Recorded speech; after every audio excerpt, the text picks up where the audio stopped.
Viewer discretion is advised. What up, Heel Faction? Welcome back to Heel Shit. Why do we call it that? Because bad guys do heel shit. I'm Dark Chords. That's Draven Grimes. We got a couple things tonight. We're going to fantasy book WrestleMania main event. And we're going to have a That's Heel Shit segment.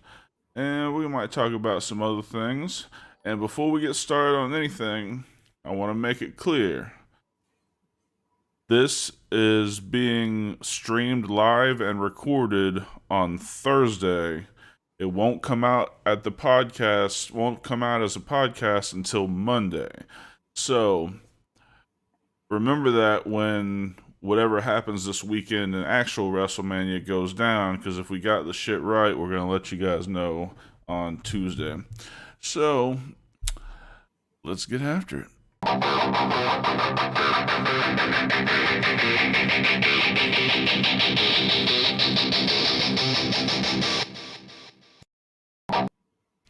All right. Let's see.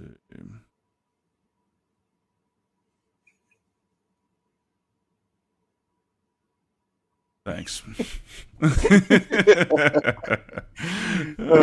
Fuck you. All right. So we are going to do some WrestleMania booking. Oh, did that on Weekend Wrestling though? No, we didn't. We just kind of. Yes, I did. Kind of, sort of, but we didn't go through all the scenarios. Like, I want discussion on all the scenarios you've come up with thus far, and you came up with new ones this morning. So, or yesterday or something. I know we didn't do on Weekend Wrestling. So It was this morning. Okay. So let's get into that. Again, this is being recorded the Thursday before WrestleMania. It'll hit the podcast networks the Monday after WrestleMania. So, as we're saying this now, see if we got any of these right, because you'll have already seen WrestleMania. So, let's get into it. What up, Dopey? How you doing, man? You know, today's been just chock full of fucking news. It just keeps getting better and better. I cannot wait for talking shit. Ooh, speaking of talking shit, we need to let everybody know about our new streaming schedule. Yep. We are moving Talking Shit starting this week to Monday nights at 8 p.m. Eastern Time. Right now it's on Sunday nights, but we're going to move it starting this week. It will be on Monday nights from this point forward until we say otherwise. Mm-hmm. And that's just to accommodate everybody's shoot job. Yeah. That way everybody can still be on, everybody can still have a good time. And, you know, jump on the OnlyFans to watch some fucking cheesecake. Oh, fuck. Yes, Thump is he's the wild card. That's why we have to change that show to make sure that we can get as much Thump Dupree as we can. Mm-hmm. So, anyway, let's talk fantasy bookings. Where do you want to start? I want to start night one. Okay. Everything tying to the everything that could tie into the night two main event. Okay. So, well, let me pull the card back up. Yeah. That way I'm not missing anything. You have committed in public. That's heel shit. I don't need that right now. Our CBS. And for everybody that follows along, I typically get our stuff from the CBS Sports website. So if you want to follow along there, you're more than welcome to. If not, just shut up and listen. All right. So for night one, Let's start with Jimmy and Jay. That seems to be the first actually, it seems to be, implicated match. yes. So, one scenario which I think we're both kind of on the same page on Tuesday was that Jay would win, but there would be a bad post-match beatdown of some kind, which would put him out of any kind of involvement in either main event. Correct.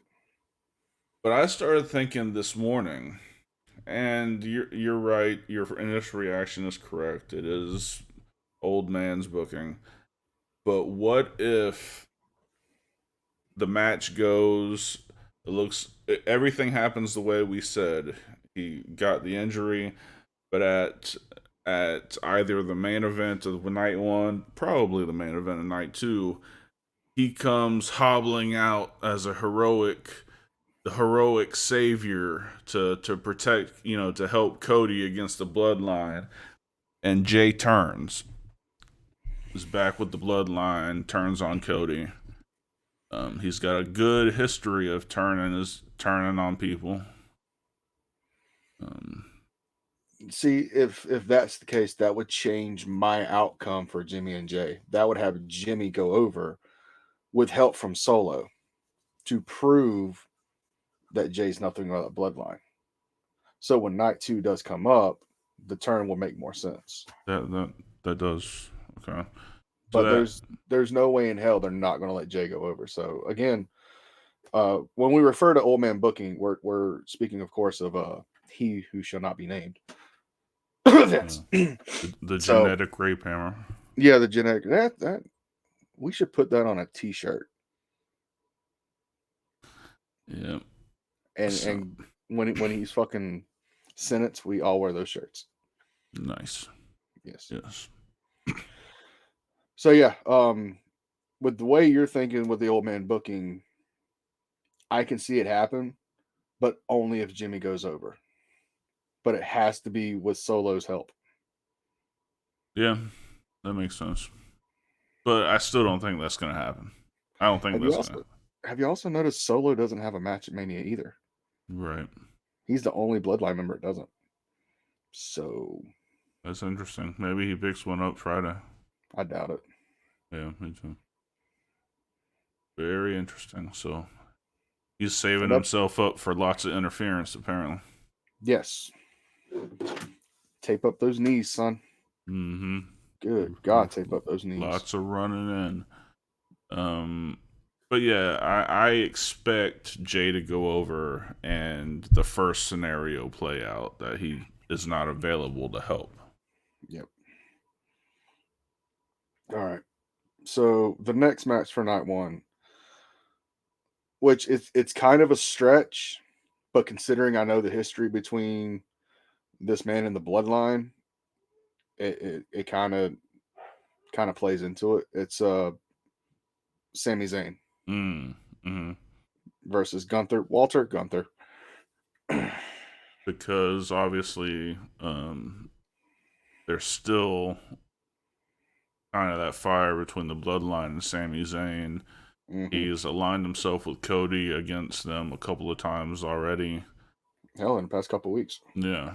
So, yeah. But you were saying on Weekend Wrestling that you see Sammy go over. I said Gunther goes over. Mm-hmm. But either way, there's got to be something to happen to where, for whatever reason, Sammy's not going to be available on night two. Mm-hmm. Okay. Yeah. All right. And the implication there is he won't be available to help out Cody when the bloodline happens. So that's two allies of Cody's potentially not available. Mm-hmm. Okay. And then the next one is the main event for night one, Cody and Seth versus Rock and Roman. Which I said Rock and Roman go over to enforce the bloodline rules. And also beat up Seth pretty good because let's not forget, Cody and Seth both got to work night 2 as well. So there's not really a lot of shenanigans there. There'll just be some Jimmy interference, some solo interference, and more likely, I say Roman gets the pinfall, probably after the Rock fucking hits the rock bottom or people's elbow. Mm-hmm. Yeah, I can see that.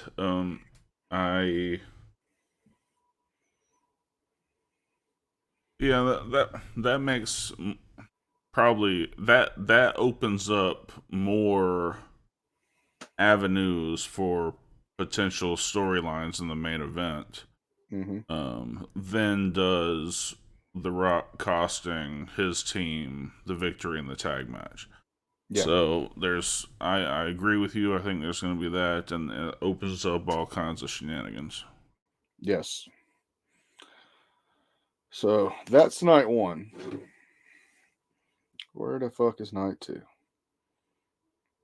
I don't give a shit about that match. Where's that match? Well, I'll do kind of about the match. Night 2. Here we go. Oh, they move. Okay, cool. So remember how we were talking about Bailey and Io was supposed to be very early on the card for night 2? Mm-hmm. Apparently, it's going to be the semi-main. Oh, sweet. Well, I mean, Bailey did win the Royal Rumble. So a fact that's been kind of lost in all this stuff. Not to me, though. Mm-mm. I like to remind people of my future ex-wife's accomplishments. Yeah, no, obviously we do, but they haven't like pushed it on TV as, you know. No, they're pushing that. Oh, damage control betrayed her. So yeah, I know. All right, so for night 2, opening match, Seth versus McIntyre, world title. And how does this play into the main event? Well, let's get into who you think wins and who I think wins, and for what reasons. You said it depends on the contract status for McIntyre on who goes over. Yep. I say regardless, McIntyre goes over, and here's why.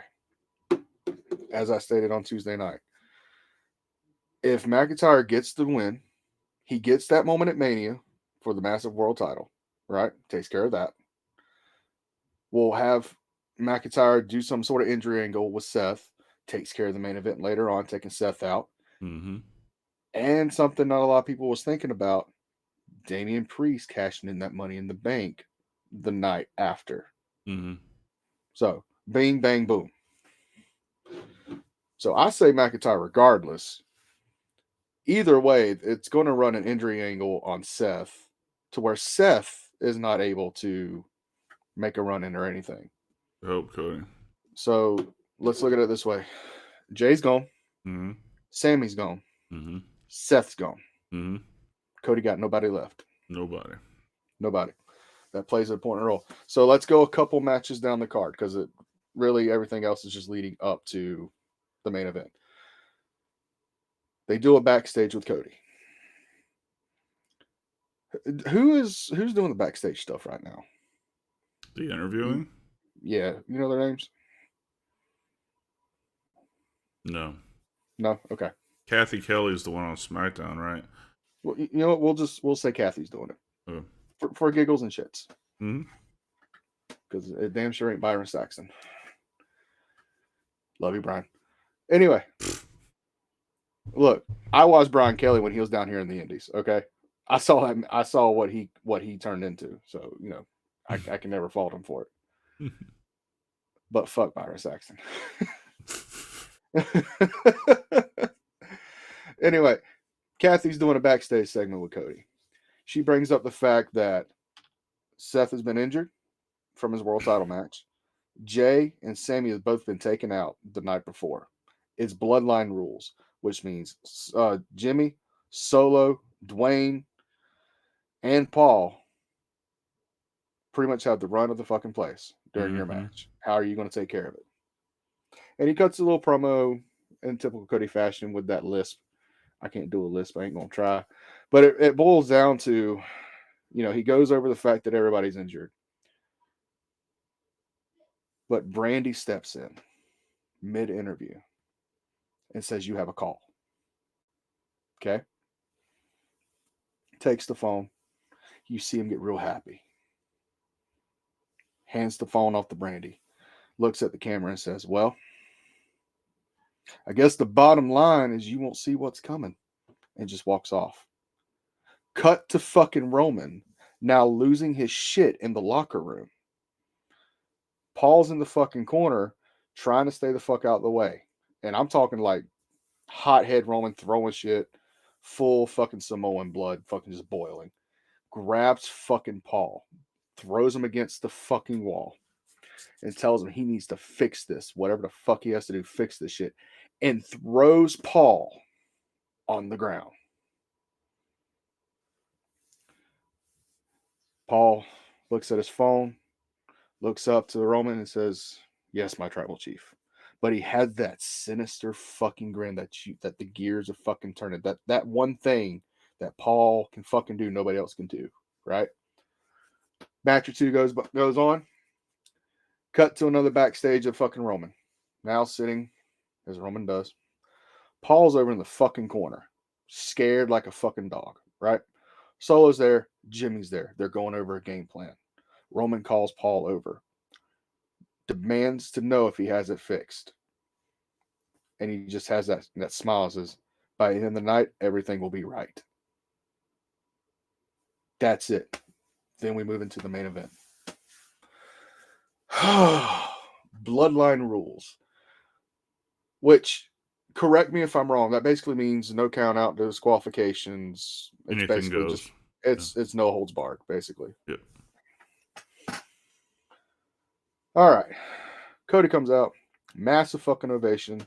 Tens of $1,000s of fucking fireworks. Because, what's an entrance without pyros these days? Wow! Roman comes out. Hundreds of thousands of dollars and some fucking virtual reality shit with the weird ass fucking tree and the 1990s fucking N64 graphic Roman Reigns. Ooh, Allen. You can't say I'm wrong. No, it looks like shit. Well, It's remember, garbage. they're still using the same one from 2020. Yeah, I don't know why. Surely. I will say that Bloodline one looks fucking dope as shit. Yeah. At least back when they were using it. When the Judgment Day has a better fucking VR than you are, that's a problem. They put some money into their entrance. I mean, I'm sure licensing Alter Bridge's song, is it an Alter Bridge? Yeah, it's Alter Bridge. Licensing that ain't cheap. They got the cool, like the dudes with the sword VR thing. For Rhea, they got that. From us. Huh? They stole it from us. I know. Let's be real. Rhea, they got that dragon. Mm-hmm. Like they put some presentation together for them. My bad. Yes, but it's evolved. It looks better than what Roman has. Yes, much. So Roman makes his entrance. 14 and a half minutes later, we finally get to the ring. That's probably why they haven't changed the VRs, because it's too expensive to get one that goes that long. Dude, you think that's long? Imagine how long my fucking wedding entrance is going to be next year. Oh, Jesus fucking Christ. You're involved in it, so shut the fuck I up. know. Come on, my What are wife. we going to start the slow walk from the parking lot? Goldberg that shit. Says somebody follows with a fucking camera. It's on a fucking screen somewhere. We're not even in the parking lot of the building we're at. We're at like the Little Caesars down the fucking street getting crazy bread. Oh, fuck. Oh, I hope there's a 1 hour loop of our entrance music. If not, there will be. There will be. Oh, anyway, I digress. Match is underway. Early parts is just Paul and Roman out there. right? But as soon as Cody starts getting the upper hand on something, here comes Solo. Yep. He takes care of Solo, gets back to it. As soon as he gets on top of fucking Rome again, here comes Jimmy. Okay? Now it's fucking 3-on-1. The beatdown starts happening. The numbers game starts getting into play. But again, bloodline rules, no disqualification. Which means Cody can use weapons just like they can. Yep. Cody gets a fucking kendo stick, goes to fucking town. I'll talk to you in a minute, Raven. Fucking goes to fucking town on him. Then you hear fucking Dwayne's music. He looks at the fucking Tron. That's fucking half-mile away. I think that's legitimate too, about half-mile away. Rock comes through the fucking crowd with a fucking chair. Bam! Commences with the fucking beatdown. And this is where it gets all fucking chaotic, right?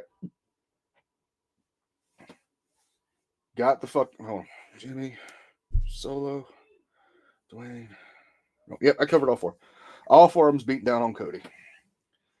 From out of nowhere, you hear this massive fucking pop, a massive fucking roar. No music, no lights, nothing like that. John motherfucking Cena running right down that ramp, just like he was doing going up the fucking ramp at WrestleMania when he faced The Undertaker.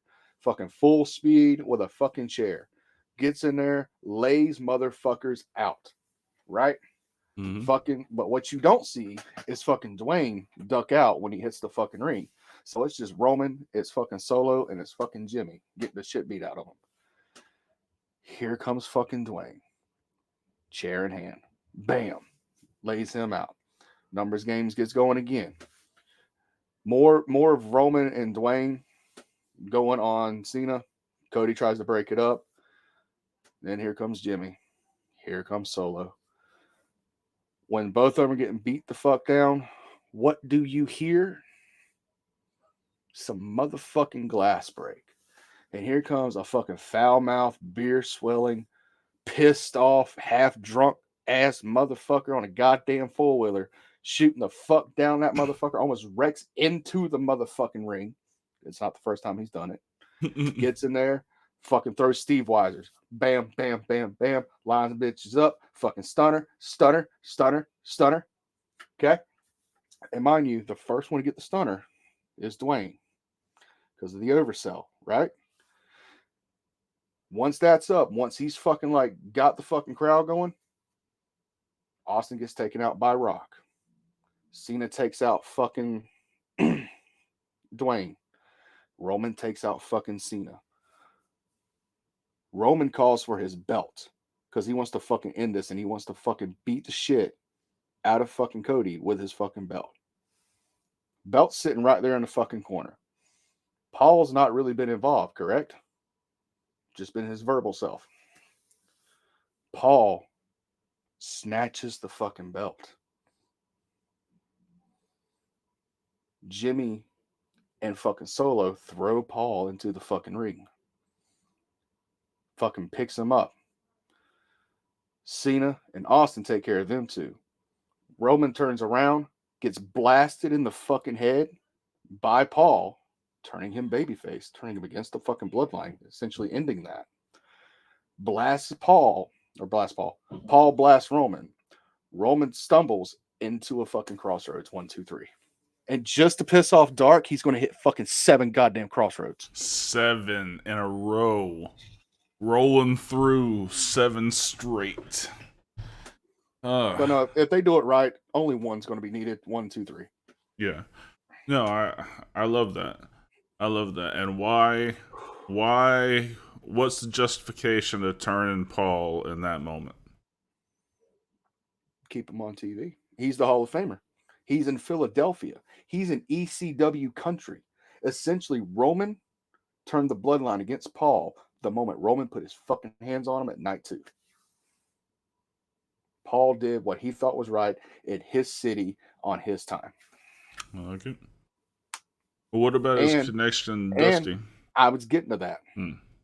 What if in storyline, which is probably true, what if Paul had promised Dusty to keep an eye on his kid, and when the time was right, look out for him?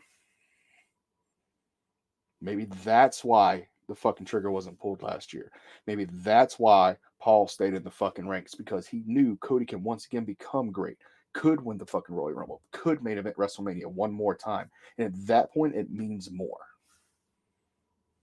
Which I didn't think it was possible, but somehow it does. No, that is good shit. I dig that. I think that would be a crazy, possibly, scrambled eggs looking in the middle. But, well, to be fair, so was the finish of WrestleMania 17 with fucking Vince, Austin, and Rock. True. But it got the fuck over. But this has the potential to be the biggest ending. Well, I'll say the second biggest ending in WrestleMania history. Because in my opinion, nothing's ever going to beat that time in fucking Orlando where Taker teased his retirement after losing to Roman. Your boy cried. Your boy cried a lot. So yeah, that's my fantasy booking for WrestleMania. And if it fucking happens, just know this is recorded the Thursday before Mania. This happens, fucking tag Triple H in this shit. Let them know we fucking call this shit. I need a contract. My attorney needs a contract. I'm not even going to try to compete with that because I don't have that kind of brain. One thing that I like, and I'm looking at the crawl at the bottom of our show, guys. If you pay attention to the crawl, there's some pretty good breaking news on there. Anyway, what's going on? Apparently Cody has teased that he's going to change the Universal title if he wins it. I could see that. Yeah, I could see it. He did it with the IC title when he had that nice reign with it. Yeah. And that fucking classic IC title. So gorgeous. I could see either going back to the Winged Eagle or doing that something similar to that Cody version of the Winged Eagle. That's what I was thinking. Yeah. With the white strap. Yeah. I don't know what it is. That white strap just looks natural on fucking Cody. Yeah, absolutely. All right. Well, now that we're done with that, I want to talk to you guys a little bit about Havoc Energy Drink. Havoc Energy Drink is an energy drink for gamers and streamers, by gamers and streamers. Not only does it give you the B vitamins that you find in other energy drinks, but you're going to get a high dose of creatine for acute mental function to help you win that next game or get through that next stream. And apparently I fucking need it right now. If you'll go to tryhavocenergy.com and enter our code HSP10 and get 10% off your order. Again, that's tryhavocenergy.com. Enter our code HSP10 at checkout for 10% off. We've both had both flavors. Right now, I'm almost done with the lemon tub, and I'm going to switch back to the juice tub. I love it. I use it every day, and I should have made one before I came here. So, thank you, Havoc. There you go. There you go. There's the lemon. Take it. You said you need it. You didn't have to snatch it, motherfucker. Goddamn. Hey, man. I need it. I'm fiending. God damn it, I hit my nuts. Oh.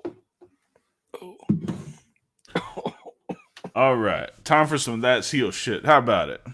Oh, I'm getting pulled up. I'm going to mute my microphone while you play it. I'm going to mute my microphone, ladies and gentlemen, so that I don't drown out the audio with my laughter. All right. I want you guys to enjoy this and be able to laugh without having to hear through my laughs. Essentially, this is some serious heel shit, and I dig it. So we'll be right back on the other side of this audio. What's the most heinous, unspeakable crime you have committed in public? I'm an adult in my mid-20s who has a very controversial way of punishing bratty children. I'm about 6 feet 7 inches, so even when I'm just trying to be friendly and meeting a family member's or friend's kid for the first time, I've noticed they get very high between their mother's legs, intimidated on sight if I'm not sitting down. So it's not hard for me to silence and intimidate a child, especially when I'm trying to. However, a few times I've been called out for my methods of punishing bratty children. One time I was pretty drunk with a friend at a Target buying a game called Risk. This little 5-year-old, Mexican kid with a mohawk was being an insufferable little jerk in the action figure section. I heard him from like 5 aisles over and it was like nails on a chalkboard.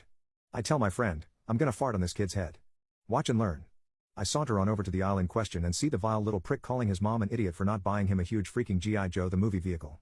His mom pleads with him saying, I already bought that one for you and you broke it by throwing it down the stairs. He says, shut up. I need it. It's the only one I don't have now. The mother was younger than me and in her early 20s. She gave a defeated look and said, I don't have enough money right now. He says, you are an idiot, and continues to just berate and publicly shame this woman. At the time, I was on a strict Chipotle carnitas burrito diet. And while I was watching all this, my stomach gave me an initial warning gurgle, telling me I was about an hour away from punishing the toilet. It was as if I had found my calling and purpose in the world. I inch a bit closer to my prey, inspecting some wrestling toys and pondering the weird homoerotic-ness of the whole sport in general. The kid shouts, screw you, I hate you. The mom rolls her eyes and turns her back to the kid to ignore him.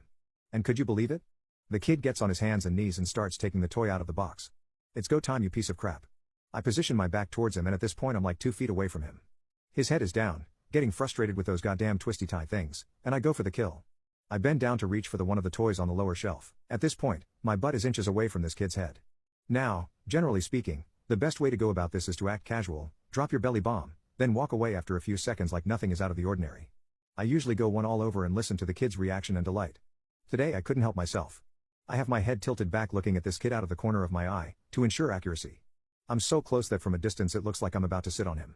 My friend sees this happening and can no longer contain himself. He's covering his mouth, but his hyperventilating donkey chortle is fairly audible over the late 90s pop music playing on the loudspeakers. The kid immediately looks up towards the laughter, but can't help but notice there is a butt now directly in his face. Now, I'm trying not to laugh but also panicking as I just made eye contact with him. He furrows his brow and I look over in the mother's direction, still back towards us. I relish in the moment and the look on this child's confused and naive face. The initial blast was mighty and boisterous. I swear I saw his hair blowing in the wind. If I wasn't wearing jeans, I think it could have probably blown over an empty soda can. I would call it a very fun fart. However, what immediately followed after I let it out of the chamber was truly horrifying. The fart's implication changed without notice and swiftly. It went from a joyous, dry air horn squeal to a nefarious, hissing muffitis. I think the little mop had noticed the hateful metamorphosis before even I did because he wrenched his neck violently trying to get away from the personified evil being fumigated into his soul. Because of his positioning, it was all in vain as the only way out was forward and forward would mean certain death. I had positioned myself well on the higher ground, free to escape or relent at any time. However, the poor child was immobilized, biding his time until the cruel attack was over. Obviously, this child hadn't anticipated my strategic genius.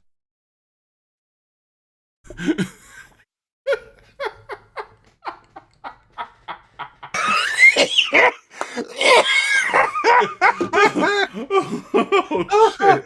Oh my god! Oh, full belly chest. laughs. Oh, the first time I heard that today, I cried. I cried. I'm crying now. Holy shit!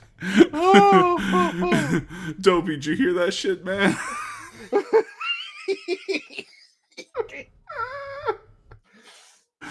Oh my can't god! breathe. Oh, that's such good shit. Oh my god! Oh, Oh Lord, have mercy. my head hurts. There's some God one-liners almighty. in there that I'll never forget. Oh, evil fumigated into his soul.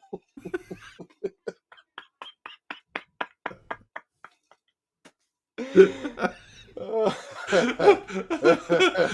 blast was powerful and boisterous.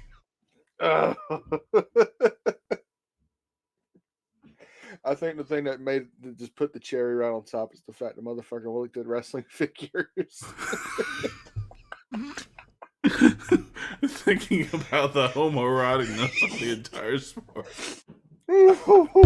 He must be looking at a Brian Cage figure.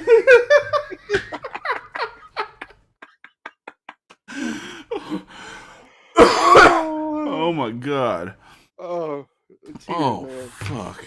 Constant tears. Damn it. No. Oh. Oh, that's the best one yet. I haven't laughed that hard since the Diddy video. Yeah. We're going to be talking about the Diddy situation on Talking Shit this Monday. Oh yeah. Don't Are miss we ever? that shit. Oh, Don't miss that shit. balls clapping, booty cheeks and all. I heard Paul slapping your ass cheeks.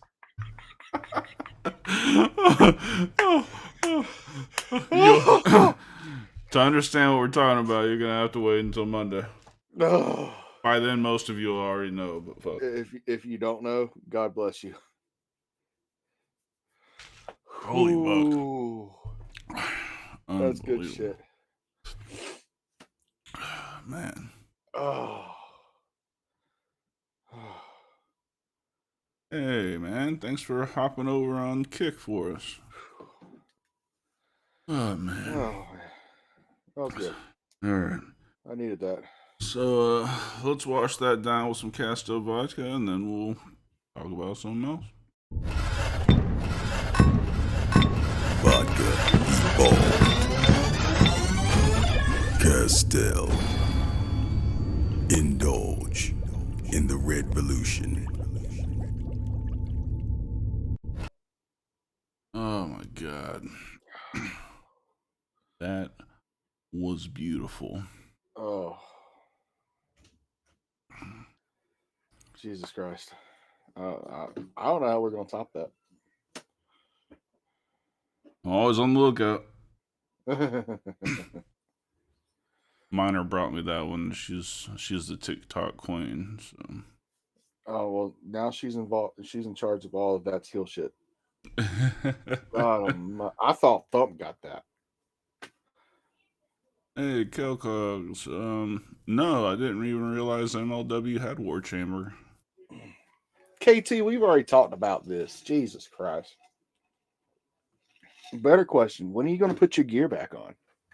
Hold on a second. We disconnected somehow. Who disconnected what, huh?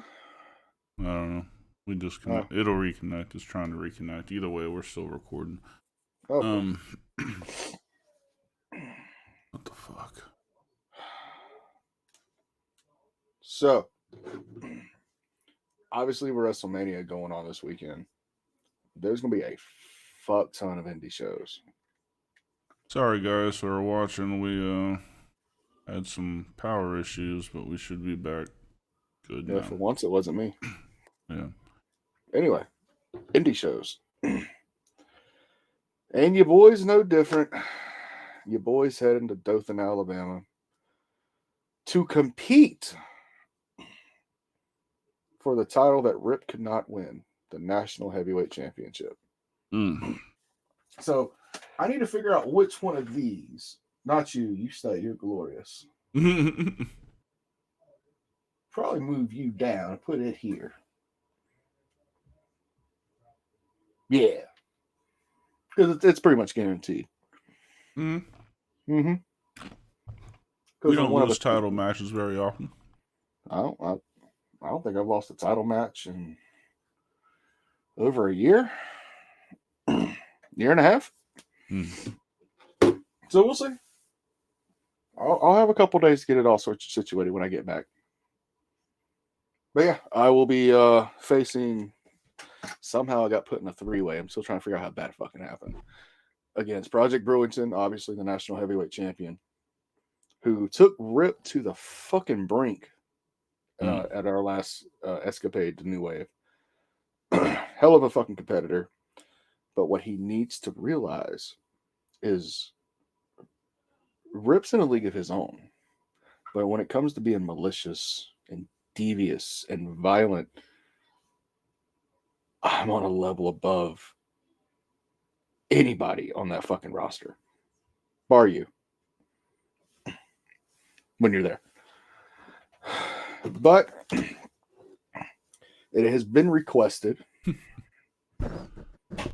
by New Wave Management that the Nightmare King does not appear and that the Irish Nightmare Draven Grimes himself shows up. So out of respect,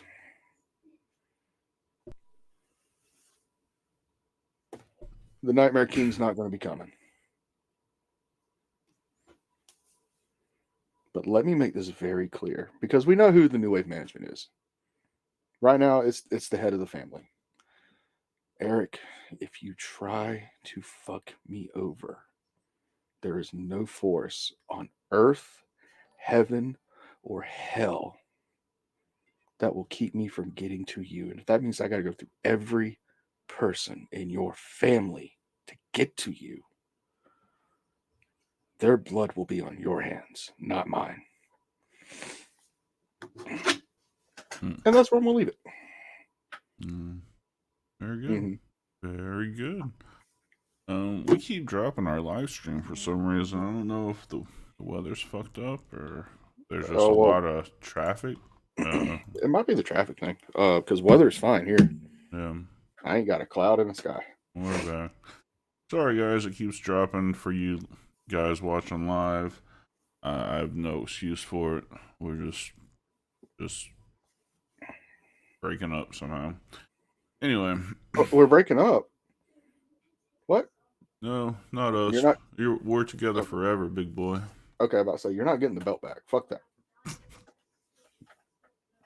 I'll give you this belt. Nah, I'm good. I got that one. Oh, okay. Yeah. I'll give you this belt. I didn't win that belt. I'll give you a cookie. Okay. Okay, cool. Oatmeal raisin. Anyway. Hell yeah. I love oatmeal raisin.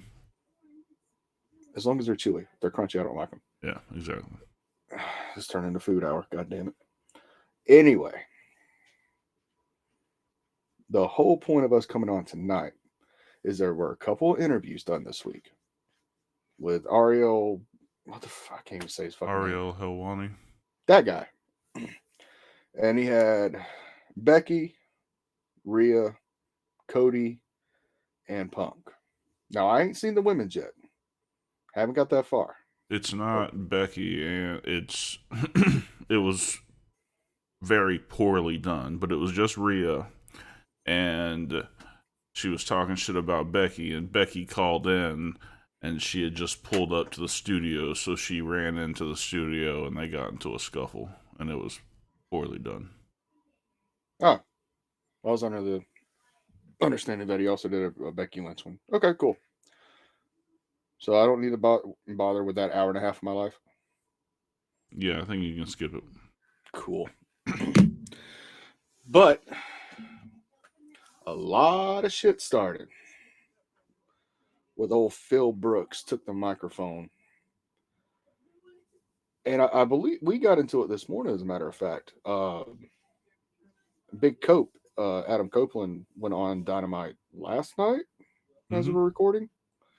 And went on this very pro AEW thing. Refresh my mind of the bullet points of that promo. Well, essentially, he said that the locker room's great, that AEW's important for the sport. They have made WWE better as from the competition. They have given more places for our brothers and sisters to make a living. He said the best in the world wrestle here, as in wrestling. This is where the best wrestle. And he said he's having the most fun he's ever had in his career right now, and he's happy to end his career here. Okay. And that's cool. And like you said before, Punk said the same shit when he first got there. But Punk was there about a year before shit started going downhill. I can't disagree with anything he said as far as AEW being good for competition, for a place for everybody to fucking be able to go and hone their craft if they can't get to WWE. But here's my problem. And it's been the same problem with AEW since day one.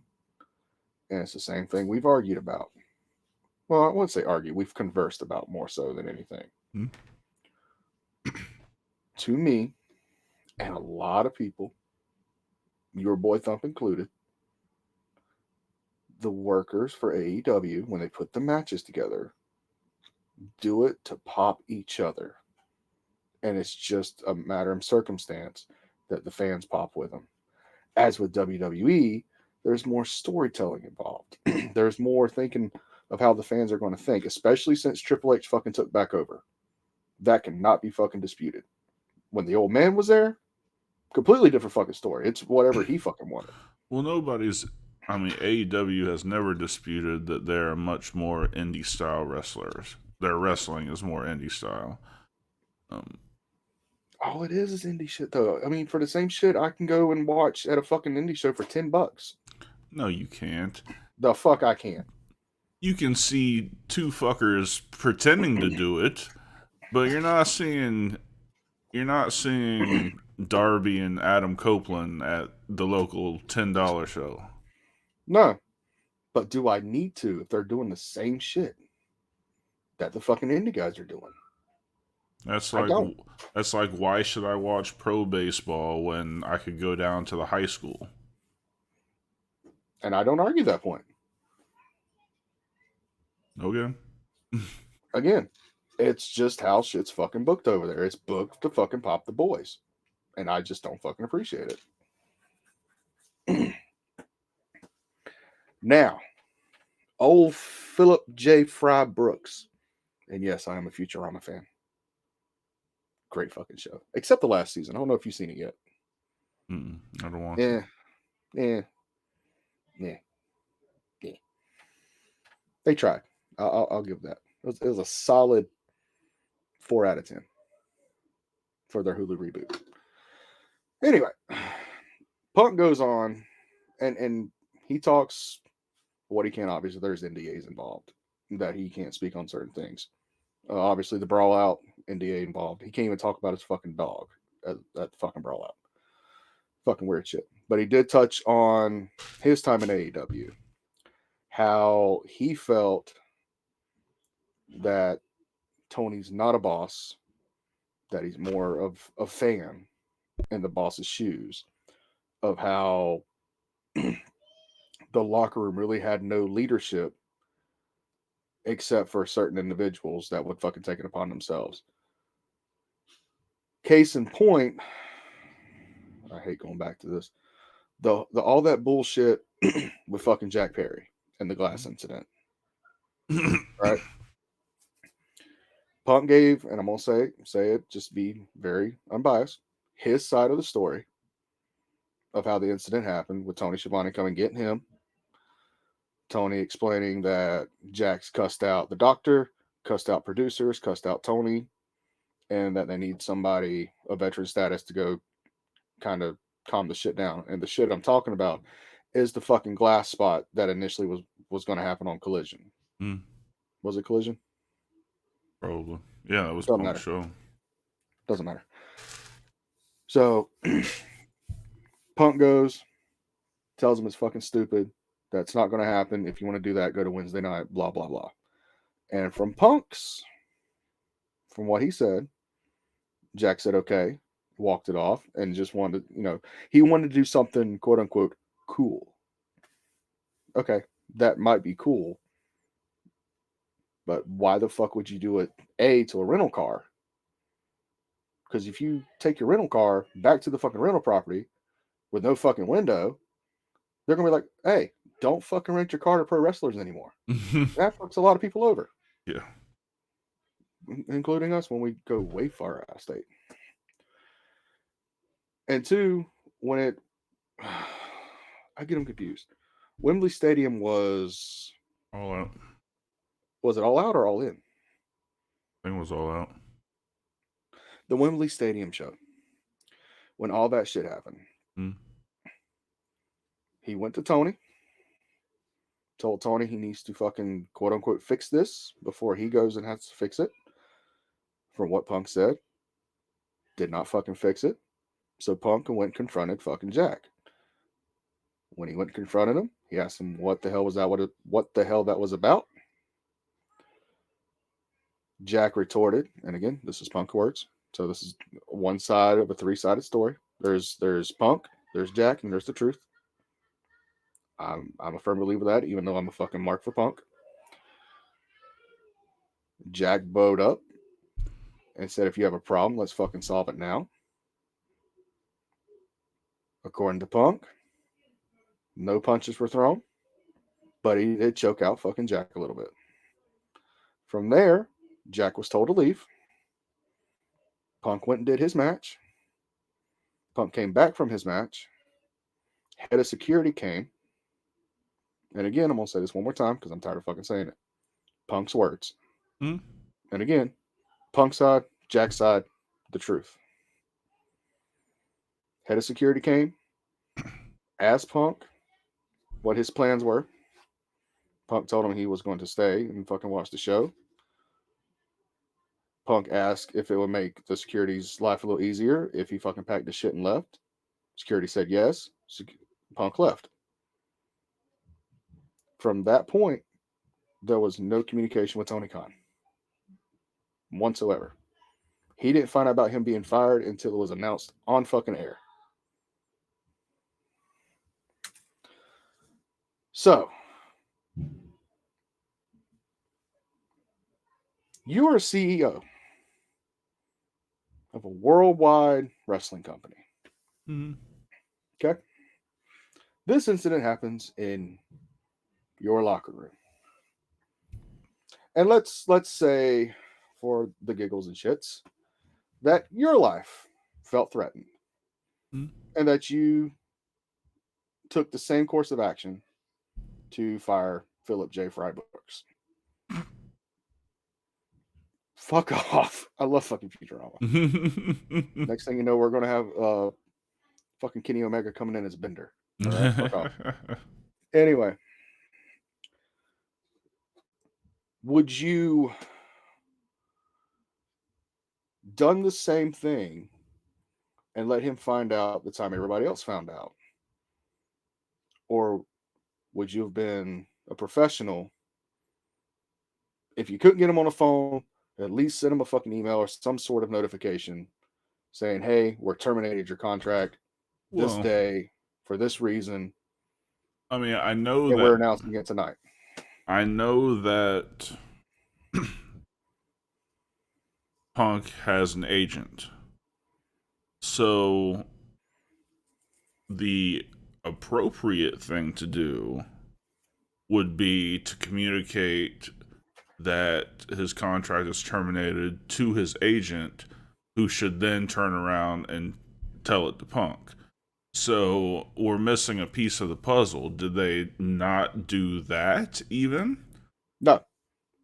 Punk said he had no communication and that nothing was told to him or his people. But I'm saying there's one other piece of the telephone line. Could it be that the agent didn't tell him? Or it could have been the agent wasn't told.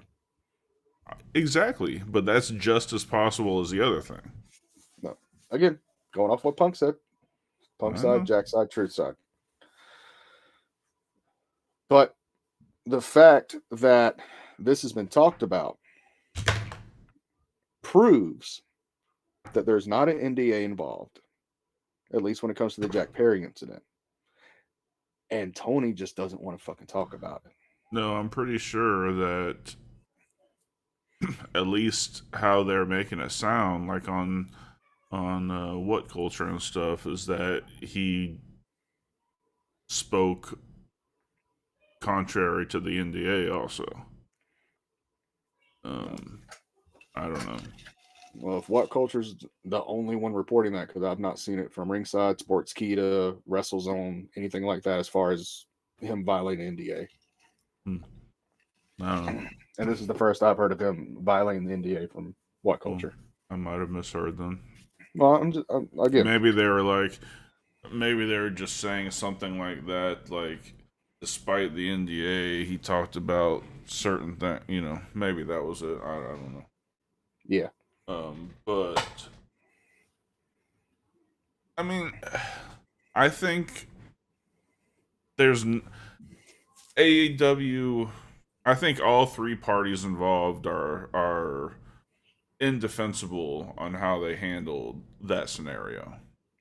Um, I think the lack of strong leadership is definitely a problem. Yeah, we've I talked th- about that before.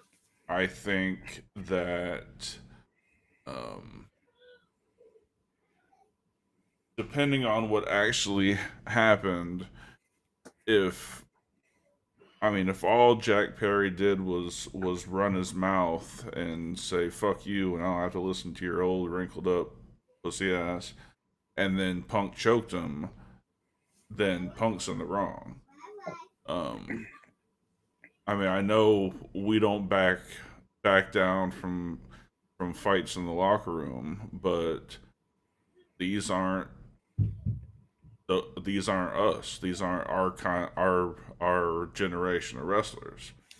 Right. Um, But so again, it goes back to the poor leadership where Punk gave Tony the fucking chance to go fix this, and he did nothing about it.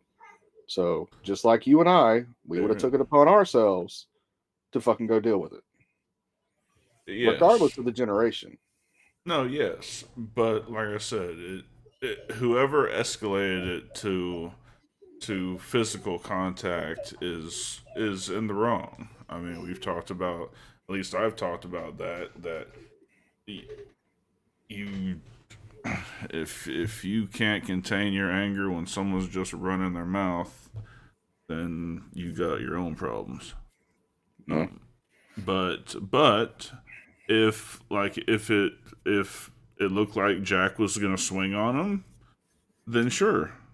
It comes down to those milliseconds. Mm-hmm. So we don't know. The one thing that we do know is AEW management handled that shit fucking horribly. Yeah. 100%. 100%. Yeah. Yep. And the fact that Jerry Lynn and Samoa Joe's the ones that had to break that shit up. Yeah. Which look. Well, I have no I as strong a leader as he could be, he's not jumping in the middle of that fight. In no situation is he the one physically breaking up that fight. He's 5'5", 95 pounds. I mean, No. there's no fucking way. From what was told, he grabbed Jack whenever Joe grabbed Punk. That's again. Right. There's Could be. two sides, and then there's the truth. Could be. I mean, I But just going back to the question, do you obviously we feel this was handled horribly? How would you have handled it? I would have me personally. Yeah, I mean, I would have made sure. Coming from I would have your made background, sure. Yeah, I would have your made background as a sure promoter, that the termination procedure was followed. As a business professional, making sure if there was an agent and that was who was supposed to get the notification, that he did get the notification, and that I would have probably picked up the phone and called Punk personally, but we also don't know if a lawyer on one side or the other said you have to do all communication through me. So, but yeah, I would have ensured that Punk's side was notified of the termination. I would have instead. I don't think I would have let it got to termination. I would have done immediate 3-month suspension without pay. Let's talk in 90 days. but you also seem like the kind of person, because I'm that kind of person, that if your talent come up to you and say, "Hey, this is wrong, you need to fix it," you would at least fucking got up and fucking checked out what was going on. Oh yeah, sure. Which, to me, I wouldn't have let it got to termination anyway. First off, I'm pulling both of you motherfuckers in a goddamn room. Jack, Quit running your fucking mouth. You're fucking starting shit. Punk, I understand you're fucking pissed off about this. We ain't gonna let this fucking shit happen anymore. Jack, you keep running your fucking mouth. He's gonna beat the fuck out of you. Punk, you fucking lay your hands on him without being fucking properly provoked. I'm gonna have to suspend you. Is there a fucking problem here? Or do we need to fucking fight this out now? If y'all two need to fucking fight, beat the fuck out of each other and let's move on. Right. Of course, I was brought up the old school way.